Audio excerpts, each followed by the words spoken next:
সম্মানিত উপস্থিতি, সম্মানিত হাজিরিন, ঠিক তেমন ভাবে আমি আজকে আপনাদেরকে এমন একজন বাদশার ঘটনা আমি আপনাদেরকে শোনাবো, যেই বাদশা এমন আল্লাহ ওয়ালা ছিলেন যে সেই বাদশার ভালো কাজের কারণে চোর ডাকাত বদমাইশ গুলো মানুষ হয়ে গিয়েছে। আপনারা শুনতে চান কি? এটা শুনবেন, অন্যটা শুনবেন না?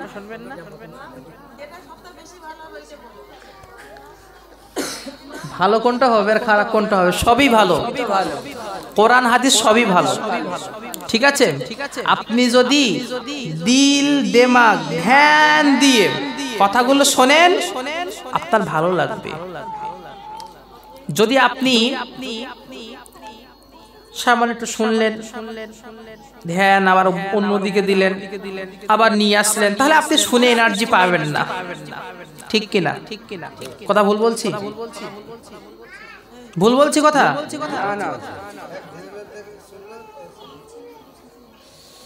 বাদশাহ হারুন আর রশিদের দরবারে, বাদশাহ হারুন আর রশিদের দরবারে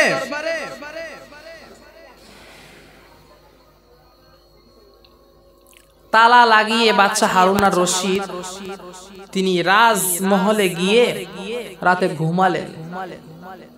বাদশার ঘরে, বাদশার যে খাট পালঙ্গ আছে সেখানে বাদশাহ আরাম করলেন রাতে। রাত গভীর হয়ে যাওয়ার পরে একটা নামাজ আছে না, তাহাজ্জুদের নামাজ, নাম শুনেছেন?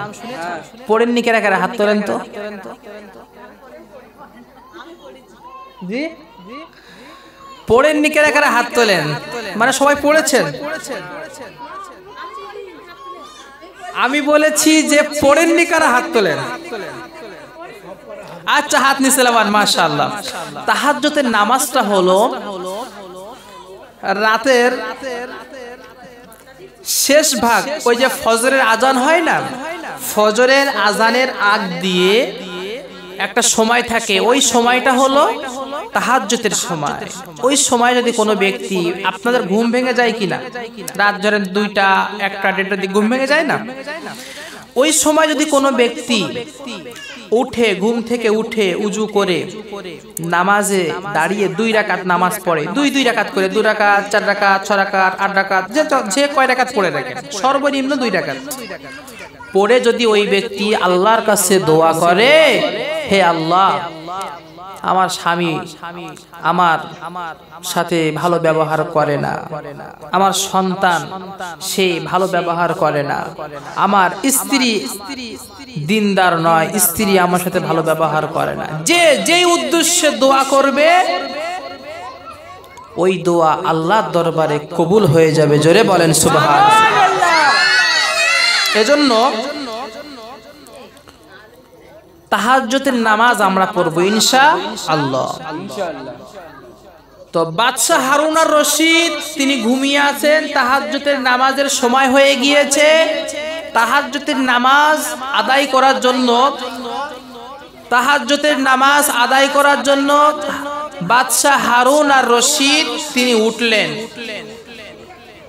তিনি উঠে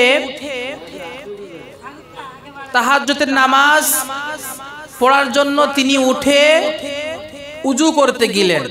আপনাদের এলাকায় পুকুর আছে? পুকুর চেনেন? পুষ্কনি পুকুর যেটা বোঝেন, আছে দিকে? তো পুকুরে বাদশাহ উজু করতে গেলেন। উজু করতে যাবার পরে বাদশাহ দেখতে পেলেন যে 4 জন মানুষ পুকুরের ওই পারে তারা দাঁড়িয়ে আছে। কয়জন মানুষ? ঘটনা কিন্তু শুরু হয়ে গেছে, আওয়াজ করা যাবে না, আওয়াজ করলে কিন্তু আমি শেষ করে দিব। যদি আপনি আওয়াজ করেন, নড়াচড়া করেন, তাহলে আমি বুঝবো আপনাদের পছন্দ হচ্ছে না, ইয়া নবী সালাম আলাইকুম শুরু করে দিব। আর যদি দেখি যে না চুপচাপ শুনছেন, তাহলে আমি বলতে থাকবো। তো বাদশাহ উজু করছেন পুকুরের এপারে, আর ওপারে দেখে 4 জন ব্যক্তি দাঁড়িয়ে আছে। 4 জন ব্যক্তি তারা ছিল চোর। তারা কি ছিল? চোর ছিল, শুধু চোর নয়, তাদেরকে বলা হয় ডাকাত, চোরের বাপ যাকে বলে ডাকাত। এই চারজন ব্যক্তি তারা চুরি করতে আসছিল বাদশার বাড়িতে। রাজার বাড়ি চারজন চুরি করতে আসছে। তারা চারজন পুকুরের ওপার থেকে ভালো করে লক্ষ্য করে দেখলো যে ওই পারে একজন ব্যক্তি আছে। তো যে চুরি করে তার ধারণাগুলো কি চোরের মতো নিয়ে আসে, ঠিক কিনা? যারা মদ খায় তাকে আপনি যে এলাকায় নিয়ে যাবেন, মদ কোথায় পাওয়া যায় এ ঠিক মানে ওর দলের লোকের কাছ থেকে শুনে বুঝে ম্যানেজ করে নেয়। যে বিড়ি খায়, যেরকম আমার ভাই যারা বিড়ি খায়, বিড়ির নেশা আসলে পরে কার কোন জায়গায় আছে বা কে বিড়ি খায় ব্যাস তার সাথে বন্ধুত্ব হয়ে যায়। ভুল বলছি কথা? ঠিক। আমরা হুজুরদের সাথে একটা সম্পর্ক থাকে কিনা? আমার মা বোনেরা, আপনারা দেখা যায় আপনার এই একটা ঘর, আরেকজন আরেকটা ঘর, আরেকজন আরেকটা ঘর, দূরে গিয়ে আরেকটা ঘর আছে, কিন্তু আপনাদের মধ্যে কিন্তু একজনের একটা কথাকাপতন, মিল মহব্বত, বান্ধবী বলেন, মিলিত এরকম থাকে না? থাকে। তো চোর যে তাদের মধ্যে কি যে চোর তার ধারণা কি সবাই চোর। রাতে যে চুরি করতে যায় রাত 12টার সময়, এবার গিয়ে দেখে যে ওখানে একজন দাঁড়িয়ে আছে, তাই এ ধারণা করবে কি এও চোর, ধারণা করবে কিনা? চার চোর চুরি করতে পুকুরের ওপার থেকে দেখলো যে এপারে একজন দাঁড়িয়ে আছে, তো এই চারজন মনে করছে এও চোর। চারজন বলতেছে আরে ভাই আপনি চুরি করতে আসছেন বুঝি? তো বাদশা তিনি বলল যে দেখি এদের সাথে আমার তাল মিলাতে হবে। বাচ্চা বলে হ্যাঁ আমি চুরি করতে আসছি। বললো আরে ভাই আপনি একা আর আমরা চারজন, আপনি একা চুরি করে মজা পাবেন না, তাহলে কি করতে হবে? আমাদের সাথে আসুন, আমরা চারজন আছি আর আপনি একজন, আর বাদশার বাড়ি চুরি করতে যাব, জেনাতন বাড়িতে নয়, সেখানে বিশাল সিকিউরিটি গার্ড আছে, বিশাল ফোর্স আছে, সেটা টপকিয়ে আমাদেরকে চুরি করতে যেতে হবে। অতএব আমরা সবাই একত্রিত হই, পাঁচজন একসাথে চুরি করতে যাই, যা মাল সামান নেবো ভাগ ভাগ করে নিয়ে নিব আমরা। বাদশাহ তিনি বলতেছেন ঠিক আছে তোমাদের সাথে আমি চুরি করতে রাজি আছি, কিন্তু আমার প্রশ্ন থেকে যায় কিছু।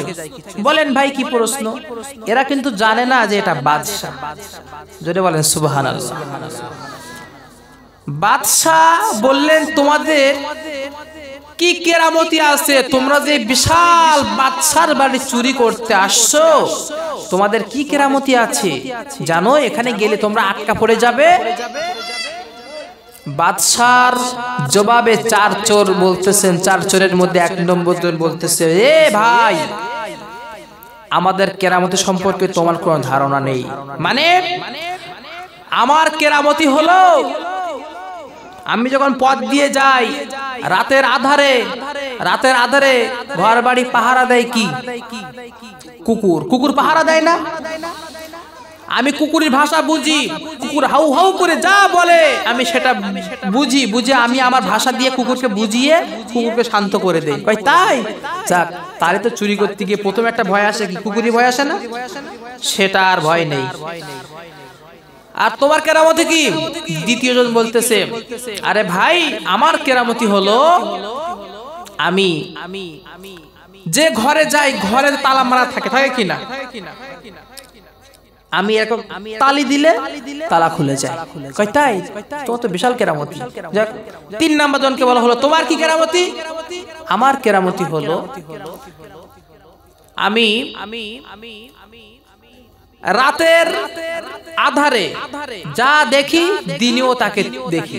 মানে আমরা তো রাতের অন্ধকার কিছু দেখতে পাই, লাইট বন্ধ হয়ে গেলে আধার হয়ে যাবে, আমরা কিছু দেখতে পাবো না, ঠিক কিনা? তো ওই ব্যক্তির কেরামতি ছিল যে ও যেরকম দিনে মানে আমরা সবকিছু স্পষ্ট দেখতে পাই, ও রাতেও সবকিছু স্পষ্ট দেখতে পেত। তো বাদশা বলতেছে তাই? তোমারও কেরামতি তো অনেক ভালো। চতুর্থ জনকে বলতেছে তোমার কি কেরামতি? বলছে আমার কেরামতি হলো আমার এই নাক দিয়ে আমি ঘেরান শুকে বলে দিতে পারি কোথায় সোনা আছে, কোথায় মুদ্রা আছে, টাকা পয়সা আছে, এটা আমি বলে দিতে পারি। বাদশা বলতেছে চুরি করতে গেলে কুকুরের ভয় থাকে, কুকুরের ভাষাও বোঝো, কোনো প্রবলেম নাই।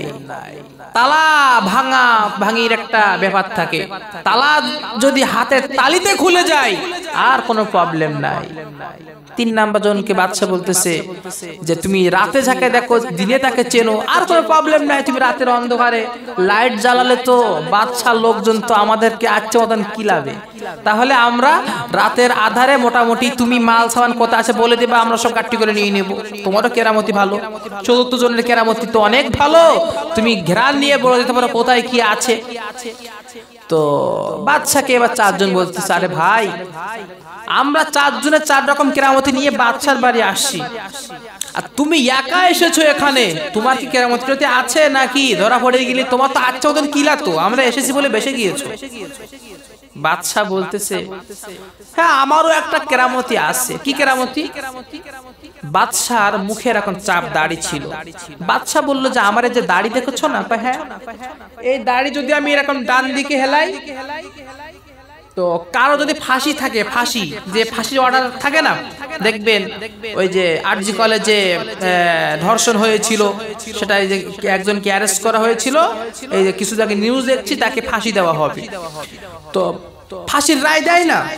তো বাদশা বলতেছে আমি দাঁড়িয়ে এরকম ডান দিকে হেলালে ফাঁসির রশি মাফ হয়ে যায়, আর বাম দিকে হেলালে জেল মাফ হয়ে যায়। তাই চুরি করতে গেলে এই 2টা জিনিসেরই ভয় থাকে, 1 নাম্বার হলো ফাঁসি, আর 2 নাম্বার কি জেল।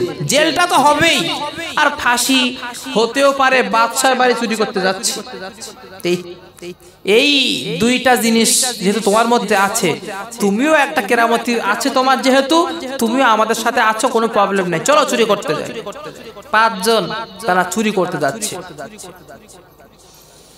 যখন 5 জন চুরি করতে যাচ্ছে, তারা পুকুর থেকে নিয়ে শুরু করে গেট দিয়ে প্রবেশ করছে, আর গেটে থাকে কি থাকে দারোয়ান, কুকুর থাকে না গেটে, কুকুর থাকে কিনা, কুকুর তার ভাষায় বলতেছে এই বাড়ির লোকেরা সাবধান সাবধান, বাদশা মেহমান নিয়ে ঘরে প্রবেশ করছে। জোরে বলেন সুবহানাল্লাহ। যে ব্যক্তি কুকুরের ভাষা বোঝে সে বলতেছে এতদিন জানতাম মানুষের মাথার ব্রেন খারাপ হয়, এখন দেখছি যে কুকুরের মাথার ব্রেন খারাপ হয়ে গিয়েছে। যে কুকুর সে বলতেছে যে বাদশা মেহমান নিয়ে প্রবেশ করছে, কারণ বাদশা কোথায়, আমরা তো বাদশার বাড়ি তৈরি করতে যাচ্ছি। এ কথা কে বলতেছে? সবাই বলেন। চোরেরা বলতেছে। কথা বলা যাবে না, কেউ কথা বলবেন না, কেউ আওয়াজ করবেন না, যে যেখানে আছেন বসে পড়েন। বাদশা তার লোকজনকে নিয়ে বাদশা রাজপ্রাসাদে প্রবেশ করলেন। প্রবেশ করার পরে দেখে বিশাল বড় একটা তালা মারা, যার কেরামতি ছিল হাতের তালি দিলে তালা খুলে যায়। এই ব্যক্তি তালি দিল, তালা খুলে গেল, ঘরের মধ্যে প্রবেশ করলো। ঘরের মধ্যে প্রবেশ করলো, যার কেরামতি ছিল যে নাকের ঘ্রাণ নিয়ে মাল সামান কোথায় কি আছে সব বলে দিতে পারে। এই ব্যক্তি কোথায় কি আছে সেই ঘ্রাণ নিয়ে নিয়ে সব বলে দিল। ওই জায়গায় সোনা আছে, মুদ্রা আছে, টাকা পয়সা আছে, সব কিছু নিয়ে নিল। নিয়ে তাদের মধ্যে যে একজন ছিল যে সে একটু অলস ছিল। অলস বোঝেন? অলস বোঝেন? কুড়ি যার বলে, তাই তো, কুড়ে যার বলে, এরকম একজন ছিল। তো এ বলছে যে শোন, অনেক রাত ধরে তো চুরি করলাম বাদশার বাড়িতে, ঘুম পাচ্ছে, তো একটু বাদশার খাট আছে, পালঙ্গ আছে, দামি দামি, একটু শুয়ে একটু আরাম করে নেই। রাতও এখনো আছে, সমস্যা নেই, একটু ঘুমিয়ে নেই না, তারপর উঠে আমরা চলে যাব। ঠিক আছে ঘুমা, তুই পরামর্শ দিয়েছিস যেহেতু। তারা 4 জন বাদশা সহ আরাম করলেন। ফজরের আজান হয়ে গেল। বাদশা ঘরের দরওয়াজা থেকে, ঘর থেকে বেরিয়ে বাহিরে যে শিকল থাকে না একটা করে, শিকলটা বাদশা বাইরে থেকে লাগিয়ে বাদশা তিনি নামাজে চলে গেলেন।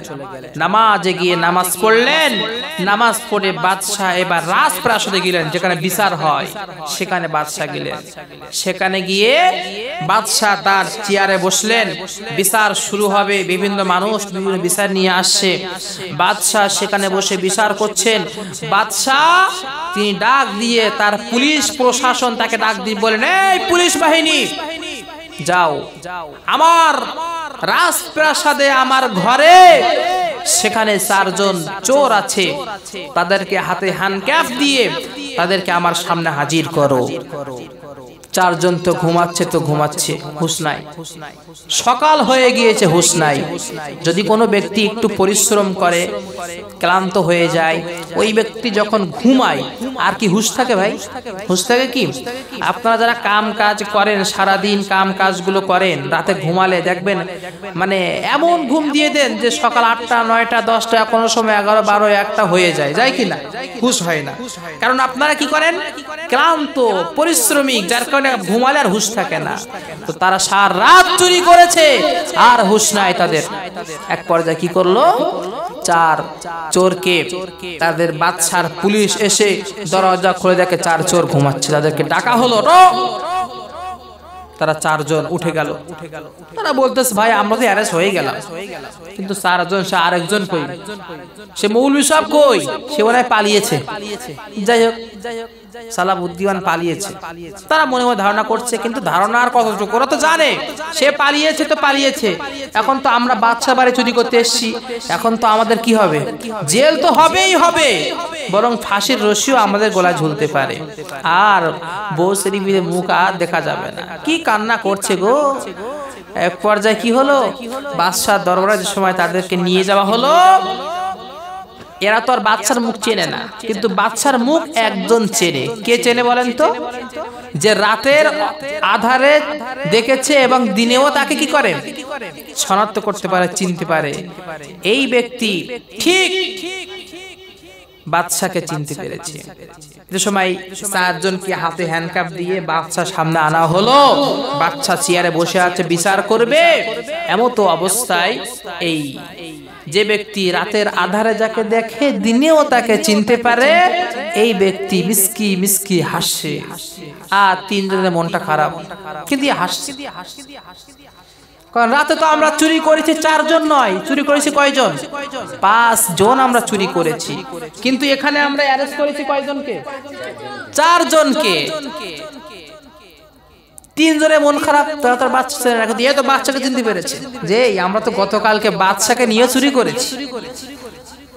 এক পর্যায়ে কি হলো? বাদশাহ হারুন আর রশিদ তিনি বিচার কার্যকর শুরু করলেন।